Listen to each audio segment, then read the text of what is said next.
Hello students, this is the last part of the chapter globalisation और आज का हमारा फर्स्ट टॉपिक है impact of globalisation in India कि ग्लोबलाइजेशन का प्रभाव जो है भारत के ऊपर क्या पड़ा। इन द लास्ट 20 year globalisation of Indian economy has come a long way. अगर हम पिछले 20 सालों को देखते हैं तो ग्लोबलाइजेशन का हमारे भारत की इकोनॉमी अर्थव्यवस्था पे काफ़ी सारा प्रभाव रहा है और इसका एक बहुत ही लंबा रास्ता भी तय हुआ है। What has been its effect on the lives of people? Let us look at some of the evidence. तो लोगों की जिंदगियों के ऊपर क्या असर रहा है इसको हम देखते हैं और कुछ हमारे पास जो भी एविडेंसेस हैं उससे हम समझेंगे कि ग्लोबलाइजेशन का इम्पैक्ट भारत पे क्या पड़ा। Globalization and greater competition among producers, both the local and foreign producers, has been of the advantage to consumer, particularly the well-off section in the urban area. तो ग्लोबलाइजेशन की वजह से क्या हुआ है कि जो कंपटीशन था वो प्रोड्यूसर्स के बीच में बढ़ गया काफ़ी सारा, चाहे लोकल लेवल पे बात करें चाहे फॉरेन लेवल पे बात करें। एडवांटेज कंज्यूमर्स को किस कंज्यूमर्स को मिला? जो थोड़ा रिच, अच्छे खासे वेल सेक्शन मतलब अच्छी रिच कैटेगरी के कंज्यूमर्स हैं और जो अर्बन एरिया शहरों में रहते हैं उनको ग्लोबलाइजेशन की वजह से फ़ायदा मिला। There is a greater choice before these consumer who now enjoy improve quality and lower prices for several product. तो लोगों को ज़्यादा से ज़्यादा लोगों को चॉइसेस मिल गई हैं और कंज्यूमर्स को अब बेटर इम्प्रूव क्वालिटी के सामान मिल रहे हैं, वो भी लो प्राइजेस पे। As a result these people today enjoy much higher standard of living than was possible earlier. तो अब ये कस्टमर्स जो हैं एक अच्छी स्टैंडर्ड ऑफ लिविंग, अच्छी ज़िंदगी जी रहे हैं और जो पहले कभी पॉसिबल नहीं थी। Among the producer and worker, the impact of globalization has not been uniform. लेकिन अगर हम प्रोड्यूसर्स की बात करें, जो सामान बनाने वाले हैं या जो वर्कर्स हैं, उनके ऊपर ग्लोबलाइजेशन का प्रभाव एक जैसा नहीं पड़ा। Firstly, MNCs have increased their investment in India over the past 20 years. पहले तो मल्टीनेशनल कंपनीज ने अपना इन्वेस्टमेंट जो है भारत में काफ़ी ज़्यादा बढ़ा दिया, which mean investing in India has been beneficial for them. जिससे ये साफ पता चलता है कि वो भारत में अगर इन्वेस्ट कर रहे हैं तो उनको प्रॉफिट हो रहा है, बेनिफिट मिल रहा है। MNCs have been interested in industries such as cell phone, automobile, electronics, soft drink, fast food और services such as banking.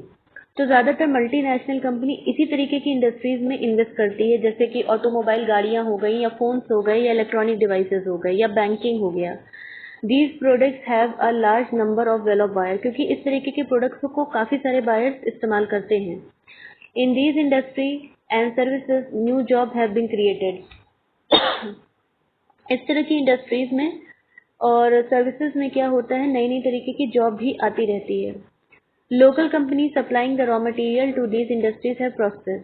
और जो भी लोकल कंपनीज इस तरीके की मल्टीनेशनल कंपनीज को रॉ मटेरियल सप्लाई करती हैं, कुछ भी सामान सप्लाई करती हैं, तो वो भी इंडस्ट्रीज जो हैं तरक्की करती हैं। Next topic, steps to attract the foreign investment. Foreign investment हमारे देश में ज़्यादा से ज़्यादा है, इसके लिए सरकार ने कौन कौन से स्टेप्स उठाए हैं?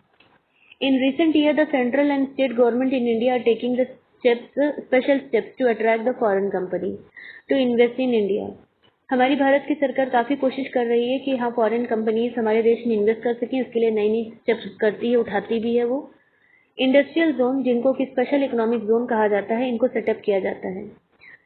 स्पेशल इकोनॉमिक जोन ये आपके वो जोन्स होते हैं, वो एरिया होते हैं जहाँ पे वर्ल्ड क्लास की सारी फैसिलिटी कंपनी को प्रोवाइड कराई जाती है, चाहे वो इलेक्ट्रिसिटी हो, वाटर हो, रोड हो, ट्रांसपोर्ट हो, स्टोरेज हो, रिक्रिएशनल फैसिलिटी हो, एजुकेशनल फैसिलिटी हो। कंपनी जो कि यहाँ पर आकर अपना इन जोन्स में अपनी प्रोडक्शन यूनिट लगाती हैं, उन्हें किसी भी तरीके का टैक्स आने वाले 5 सालों में नहीं देना होता है। Government has also allowed flexibility in labour law. साथ ही साथ गवर्नमेंट ने लेबर लॉ में भी कुछ फ्लेक्सिबिलिटी, लचीलापन दिखाया है ताकि फॉरेन इन्वेस्टमेंट हमारे देश में ज़्यादा से ज़्यादा हो सके। Secondly, several of the top companies have been able to benefit from the increase competition. अगर एमएनसीज की बात करते हैं, ग्लोबलाइजेशन की बात करते हैं, तो टॉप क्लास की इंडियन कंपनीज जो हैं उनको भी काफ़ी ज़्यादा फ़ायदा मिला है ग्लोबलाइजेशन की वजह से। They have invested in newer technology and production method and raised their production standard. तो कंपनियों ने, इंडियन कंपनीज ने भी काफ़ी सारा इन्वेस्टमेंट नई नई टेक्नोलॉजी में किया है, प्रोडक्शन मेथड भी किया है, ताकि उनका प्रोडक्शन स्टैंडर्ड बढ़ जाए और बढ़े हुए स्टैंडर्ड के साथ वो ज़्यादा अच्छा कमा भी पाएंगे। Some have gained from successful collaboration with foreign company, और बहुत सारी इंडियन कंपनीज ने फॉरेन कंपनीज के साथ कोलैबोरेशन मतलब समझौता किया है और वो पैसे अच्छे प्रॉफिट कमा रही हैं। Globalisation has enabled some large Indian companies to emerge as multinational themselves. साथ ही साथ ग्लोबलाइजेशन की वजह से एक फायदा ये भी हुआ है कि बड़ी बड़ी इंडियन कंपनीज जो हैं वो अपने आप मल्टीनेशनल कंपनीज में बदल गई, जैसे टाटा मोटर्स है, इंफोसिस है, रैन टैक्सी है, एशियन पेंट है, सुंदरम फास्टनर है। ये सब कुछ एग्जांपल्स हैं जो कि कहने के लिए आपके इंडियन कंपनीज हैं, लेकिन आज वो वर्ल्ड लेवल पर अपना सारा बिजनेस कर रही हैं। Globalization has also created new opportunity for companies providing the services, particularly those involving the IT. The Indian company producing a magazine for a London-based company and call center are some examples. तो globalisation की वजह से नए तरीके की opportunity रास्ते भी खुले हैं कंपनियों के लिए, जैसे कि सर्विसेज प्रोवाइड करना, जैसे कि आईटी सर्विस हो गई। तो Indian company producing the magazine for the London based company, मतलब कंपनी लंदन का कंपनी इंडिया में है लेकिन लंदन बेस्ड फैक्ट्री के लिए इंडियन कंपनी काम कर रही है। तो ये कुछ एक एग्जांपल्स है जिससे ये पता चलता है कि हाँ, ग्लोबलाइजेशन की वजह से अलग अलग देश आपस में कनेक्टेड होते हैं और सारा काम कैसे होता है। इसके अलावा कुछ सर्विसेज जैसे डेटा एंट्री, अकाउंट का काम हो गया, एडमिनिस्ट्रेशन का काम हो गया, इंजीनियरिंग का हो गया, ये सब हमारे देश are done cheaply in countries. तो ये सारे काम हमारे देश में बहुत आसानी से हो जाते हैं और हमारे देश की सर्विसेज जो हैं वो जो दूसरे देश हैं वो आसानी से ले पाते हैं। Now the last topic of this chapter is the struggle for a fair globalisation. इसका मतलब ये है कि ग्लोबलाइजेशन ढंग से हो, फेयर तरीके से हो, उसमें कोई भी गलत चीजें ना की जाए, वो कैसे हो सकता है, इसके लिए स्ट्रगल किया जा रहा है। The above evidences indicate that not everyone has benefited from globalization. तो ग्लोबलाइजेशन से एक बात तो तय है कि सभी लोगों को फायदा नहीं मिला है। People with education, skill and wealth have made the best use of new opportunity. On the other hand, there are many people who have not shared the benefit. कुछ लोग जो पढ़े लिखे हैं, जिनके पास पैसा है, जिनके पास स्किल है, नॉलेज है, उनको तो ग्लोबलाइजेशन से फायदा हुआ है, लेकिन हर तरीके के वर्ग को इससे फायदा नहीं मिला है। Since globalization is now a reality, the question is how to make globalization more fair. Fair globalization would create the opportunity for all and also ensure that the benefit are shared better. तो ये globalisation जो है आपका, अगर हम बात करते हैं तो ये ग्लोबलाइजेशन फेयर कैसे होगा, सही तरीके से कैसे होगा, कैसे इसका फायदा सबको मिल सकता है।